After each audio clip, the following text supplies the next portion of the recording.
Oke, selamat datang ya. Di sini kita bakal kupas tuntas sebuah cara berpikir yang keren banget, satu hal yang bisa mengubah total cara kamu memandang dunia investasi. Oke, kita mulai dari sini ya. Banyak banget loh orang yang pas mulai investasi itu ngerasa frustrasi dengan pasar saham. Iya kan? Rasanya tuh kayak cuma liatin angka-angka acak di layar yang naik turun tanpa arti.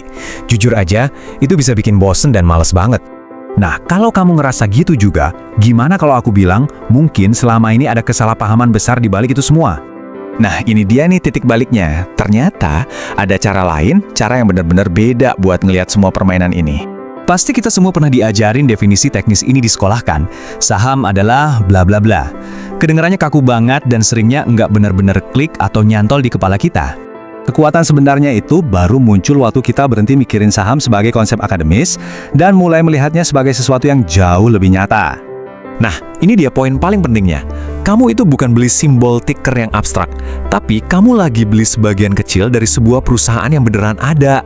Coba deh bayangin, kamu jadi partner bisnisnya Jeff Bezos atau Elon Musk. Mereka kerja keras siang malam dan kamu ikut kecipratan hasilnya. Nah, cara pandang ini benar-benar mengubah segalanya. Ini bukan lagi soal tiker, tapi soal jadi bagian dari sebuah usaha yang hidup, punya produk karyawan, dan masa depan. Coba dipikirin, kalau kamu beneran seorang pemilik bisnis, apa kamu bakal punya 1000 bisnis yang nggak kamu ngerti sama sekali? Atau beli bisnis hari ini, terus besoknya langsung dijual? Pasti nggak kan? Kamu juga nggak bakal tiap hari ngecekin harganya. Nah, saat pola pikirmu berubah, perilakumu juga ikut berubah. Dari penjudi jangka pendek jadi pemilik jangka panjang. Oke, sekarang kamu udah jadi pemilik bisnis nih. Tapi, ada satu partner bisnis kamu yang, agak unik deh. Penting banget buat kita misahin dua hal ini. Pertama, ada nilai bisnis yang sebenarnya, ini tuh bergeraknya pelan, berdasarkan kinerja beneran. Terus yang kedua, ada harga saham harian. Nah, yang ini nih, bisa naik turun gila-gilaan cuma karena emosi pasar. Untuk ngegambarin emosi pasar yang liar ini, investor legendaris Benjamin Graham bikin sebuah karakter, namanya Tuan Pasar. Bayangin aja dia itu partner bisnis kamu, yang moodnya swing banget, dari seneng banget ke depresi banget. Tiap hari dia datang nawarin, mau jual sahammu ke dia atau mau beli saham dia. Analogi ini keren banget sih. Bayangin aja, besoknya ada orang mabuk datang ke rumahmu, terus bilang, bisnis lo kayaknya nilainya turun dikit deh. Apa kamu bakal dengerin dia? Absurd banget kan kalau kita ngambil keputusan finansial penting cuma gara-gara omongan orang yang lagi emosional dan nggak bisa diandelin. Gini deh, coba pikirin pas beli rumah. Kamu kan riset dulu, nentuin harga yang pas, terus kamu tinggal di situ. Kamu nggak nanya ke tetangga tiap hari, rumah saya harganya berapa ya hari ini? Nah, kebanyakan dari kita bakal jauh lebih sukses kalau kita beli bisnis dengan pola pikir yang sama kayak kita beli rumah. Tapi, analogi Tuan Pasar ini walaupun keren, sebenarnya agak terlalu sederhana.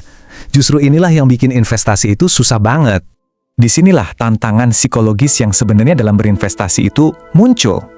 Nah, di sini nih tantangan sesungguhnya. Kalau di analogi tadi, Tuan Pasar itu cuma pendapat orang mabuk, di dunia nyata, Tuan Pasar itu bisa jadi pendapatnya George Soros atau tim berisi belasan orang jenius bergelar PhD.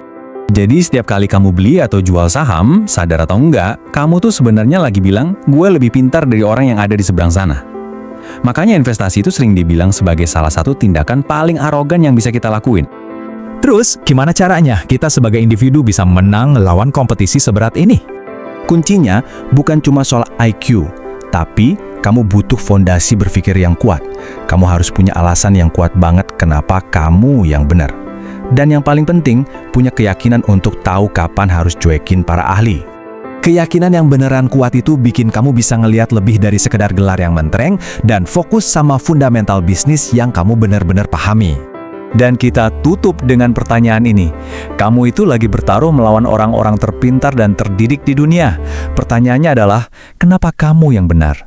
Coba deh renungkan, karena punya jawaban yang mantap buat pertanyaan ini adalah kunci dari segalanya.